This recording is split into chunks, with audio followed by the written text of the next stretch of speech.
Pakistan cricket अब ऐसे stage पे पहुंच गई है कि यही कहा जा सकता है कि सिस्टम फेलर। अब पाकिस्तान का ऊपर से नीचे, नीचे से ऊपर तक पूरा सिस्टम जो है वो फेल हो चुका है, क्योंकि पाकिस्तान क्रिकेट जिस तरीके से डेकलाइन की तरफ जा रही है और मुसलसल नीचे ही की तरफ जा रही है। एक वक्त था कि पाकिस्तान क्रिकेट की तरफ से लोग, पाकिस्तानी फैंस पाकिस्तानी क्रिकेट को जीत के देखता हुआ खुश होते थे और देखते थे, क्योंकि पाकिस्तान का एक ही प्रोफेशनल खेल है और जो मतलब सब मिल के देखते हैं, और पाकिस्तान का एक ही एंटरटेनमेंट का जरिया है, वो है क्रिकेट। क्योंकि वैसे ही टेंशन बहुत है, देखा जाए पाकिस्तान की आवाम को, पाकिस्तानी क्रिकेट फैंस जो है टेंशन में रहते हैं, लेकिन अगर वो क्रिकेट को देखते हैं और पाकिस्तान क्रिकेट टीम को जीतता हुआ देखते हैं, तो वो अपनी सारी जो मुश्किलात होती हैं, टेंशन होते हैं, वो उसको एक तरफ रख के और क्रिकेट को एंजॉय करते हैं, पाकिस्तान क्रिकेट की जीत को एंजॉय करते हैं। लेकिन एक अरसा हुआ है कि पाकिस्तान क्रिकेट टीम कुछ ऐसा जीत के नहीं दे रही कि पाकिस्तानी फैंस उसको एंजॉय कर सकें, क्योंकि पूरा सिस्टम आपका ऊपर से नीचे तक कोलैप्स कर गया है और सिस्टम फेलर है। क्योंकि अगर हम 2023 का देखें वर्ल्ड कप, 2024 का T20 वर्ल्ड कप, और फिर ये न्यूजीलैंड की सीरीज, चाहे वो न्यूजीलैंड ने आपके आपके घर में आके आपको मारा हो या न्यूजीलैंड ने अपने घर में आपको बुला के मारा हो, T20 सीरीज हो या ओडीआई सीरीज हो, ओडीआई में अब हम 3-0 से वाइट वॉश कर चुके हैं। और पाकिस्तानी क्रिकेट टीम जो है, जो T20 में 4-1 से हारी थी सीरीज, लेकिन ओडीआई की सीरीज 3-0 से हार के वाइट वॉश अपने नाम किया है। तो ये सारा सिस्टम फेलियर है। जैसन गैलेस्पी जो पाकिस्तान के क्रिकेट कोच थे और ऑस्ट्रेलिया के एक्स बॉलर रह चुके हैं, उनका भी कहना है कि मेरा जो कोचिंग का एक्सपीरियंस था पाकिस्तान क्रिकेट टीम के साथ, वो वर्स्ट एक्सपीरियंस था। और वो ऐसा एक बुरा एक्सपीरियंस था कि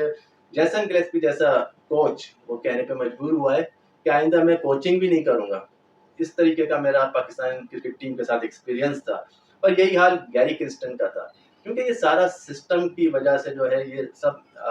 पॉलिसीज जो होती हैं, जो ऊपर से बनाई जा रही होती हैं, इन दी एंड आखिर में आके खिलाड़ियों को उसका जो है रिस्पॉन्सिबल बना दिया जाता है। प्लेयर्स भी हमारे कोई ऐसे खास नहीं है, प्लेयर्स की भी जो परफॉर्मेंस है वो सबके सामने है। लेकिन अगर आप इसी सिस्टम में बड़े से बड़ा प्लेयर भी ला के डाल देंगे ना, चाहे वो विराट कोहली हो, रोहित शर्मा हो, या ऑस्ट्रेलिया का कोई सा भी बेस्ट प्लेयर हो, वो अगर आप ला के सिस्टम में डालेंगे, सिस्टम का हिस्सा बनाएंगे, तो वो भी आपको बाबर रिजवान की तरह खेलते हुए नजर दिए, क्योंकि ये सारा कुछ सिस्टम चलाता है। और पाकिस्तान का सिस्टम कोलैप्स कर गया है, फेलर है, क्योंकि जिस पोजीशन पे ऐसे लोग बैठेंगे जिनको क्रिकेट की नो हो ना हो, कोई समझ ना हो, तो किस तरीके से मतलब टीम को बनाएंगे, सिलेक्ट करेंगे या कोच कर सकेंगे। उनमें ये सलाहियत ही नहीं होगी, वो क्रिकेट को जानते ही नहीं होंगे। तो पाकिस्तानी क्रिकेट टीम का हाल तो फिर यही होना है। क्योंकि बॉडी लैंग्वेज आप देख लें, पाकिस्तान क्रिकेट टीम की आज तीसरा मैच हारने के बाद जो बॉडी लैंग्वेज थी, चाहे वो उनका कप्तान है मोहम्मद रिजवान, उसकी इस तरीके की बॉडी लैंग्वेज कि आप जिस तरह से मुजरिमों की होती है कि आपने पहले ही सही अपना जो है जुर्म जो है तस्लीम कर लिया हो और सरखम कर दिया हो कि जी ये हमारी हार है, वही आज हाल जो था वो मोहम्मद रिजवान का था। प्रेस कॉन्फ्रेंस करते हुए उन्होंने, उनसे पूछा गया कि अगर आपसे पूछा जाए कि इस सीरीज से क्या मिला, तो उन्होंने यही कहा कि सीरीज से मिला तो कुछ भी नहीं, हमें तो सिर्फ हार मिली है। T20 में भी हमें हार मिली और ओडीआई में भी व्हाइट वॉश मिला, तो मिला तो हमें कुछ नहीं है, और हमने अपने फैंस को, अपनी आवाम को कुछ भी नहीं दिया हार के सिवा। तो इसके फिर भी बावजूद पूछा गया ऐसी कौन सी चीज़ है जो आपको हासिल हुई हो फिर भी इस सीरीज से, तो उन्होंने कहा सिर्फ एक बॉलर हमें मौत मिला आकिब जावेद की सूरत में, उसका डेब्यू था, उसने अच्छी परफॉर्मेंस करी। हालांकि एक्सपेंसिव तो वो भी रहे, विकेटें उन्होंने निकाली, आज भी उन्होंने जो है 4 विकेटें निकाली और पिछले मैच में 2 विकेटें निकाली, लेकिन एक्सपेंसिव तो काफ़ी वो भी रहे। सुफियान मुकीम का उन्होंने कहा वो हमें मिला स्पिनर, सुफियान मुकीम जिसको एक अरसे से फैंस कहते थे कि उनको टीम में लिया जाए, चैंपियंस ट्रॉफी के हवाले से भी काफ़ी क्रिटिसाइज किया गया सिलेक्शन कमेटी को कि सुफियान मुकीम को नहीं रखा गया, क्योंकि उनकी जगह अगर सुफियान मुकीम को रखा जाता तो बहुत से मंजूर नज़र जो उनकी परचेज सिस्टम था, जैसे शादाब हो गए, ऑलराउंडर की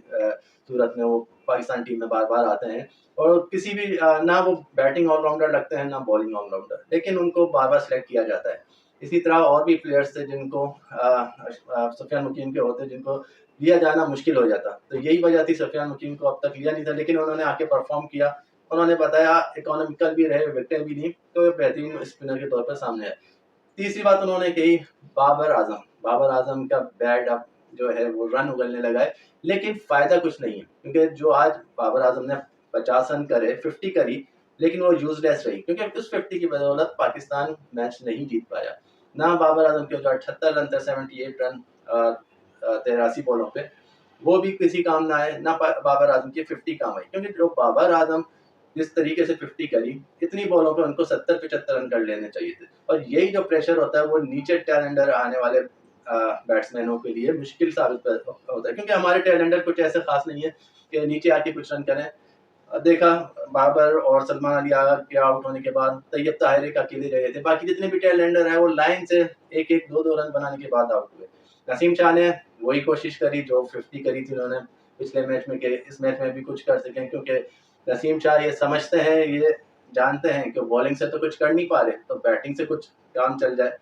कुछ जो है लारे लप्पे चल जाएं, कुछ लपेटे चल जाएं। तो वो कोशिश में लगे, 17 रन ही बना सके और वो भी आउट हुए। और जिस तरीके से वो चौके छक्के मारते हैं वो तो सबके सामने, कोई बैट्समैन नहीं है, उनकी एजेस लग जाती है, मिडिल ऑफ बैट भी होते हैं, लेकिन जो उनका काम है वो उन्हें करना चाहिए। बॉलिंग उनका स्पेशलिस्ट बॉलर है, तो उनको बॉलिंग करना चाहिए, उनको विकेटें निकालनी चाहिए, उनको इकोनॉमिकल रहना चाहिए, लेकिन वो अपना काम कर नहीं रहे। पाकिस्तान की जब बैटिंग आती है तो इमामुल हक और अब्दुल्ला शफीक ओपन करते हैं। अब्दुल्ला शफीक आज कुछ रन करते हैं, 30-33 रन बनाते हैं, और इसके अलावा जो इमामुल हक हैं, वो इमामुल हक 1 रन बनाने के बाद रिटायर हर्ट हो जाते हैं। इमामुल हक रन ले रहे होते हैं, क्योंकि जिनके भांजे हैं वो भी रन आउट हुआ करते थे, तो इमामुल हक रन लेते हुए जो है बॉल उनके फील्डर ने जो है थ्रो किया, विकेट पे तो लगा नहीं, लेकिन सीधा जाके उनके हेलमेट पे लगा और इमामुल हक इंजर्ड हुए, और उनकी इंजरी ऐसी थी कि वो बैटिंग करने के काबिल नहीं रहे, उनको वापस पवेलियन जाना पड़ा। तो 12th मैन जो थे वो उस्मान खान थे। उस्मान खान को चांस मिला दोबारा से टीम में आने का, और उन्होंने बैटिंग करी, लेकिन वो चांस भी उन्होंने गंवा दिया, क्योंकि उस्मान खान पाकिस्तान के लिए ऐसे प्लेयर बने हुए हैं जो ना निकले जा रहे हैं ना उगले जा रहे हैं, क्योंकि उनसे जो कमिटमेंट किया था कि आप वापस आ जाएं दुबई से, हम आपको फुल चांस देंगे, तो वो अभी तक चांस चल रहा है, चाहे T20 हो चाहे ODI हो, लेकिन वो कहीं पे फिट नहीं बैठ पा रहे, कहीं पे कुछ परफॉर्म नहीं कर पा रहे। PSL आ रहे हैं, अब शायद क्योंकि मोहम्मद रिजवान ने भी कहा ये सारे प्लेयर्स जो है हमने एक बहुत बड़ी हार दी है पाकिस्तानी फैंस को न्यूजीलैंड की सीरीज में चैंपियंस ट्रॉफी की सूरत में, तो अब पाकिस्तानी जो है PSL 10 को एंजॉय करें, और ये सारे प्लेयर्स जो हैं वो PSL 10 में खेलते हुए नजर आएंगे और अच्छा खेलते हुए नजर आएंगे। तो अब देखते हैं यही शहजादे जो हैं वो PSL में किस तरीके से परफॉर्म करेंगे, बड़े बड़े जलवे दिखाएंगे, लेकिन हमारे ये शहजादे इंटरनेशनल लेवल पे आके ठुस हो जाते हैं।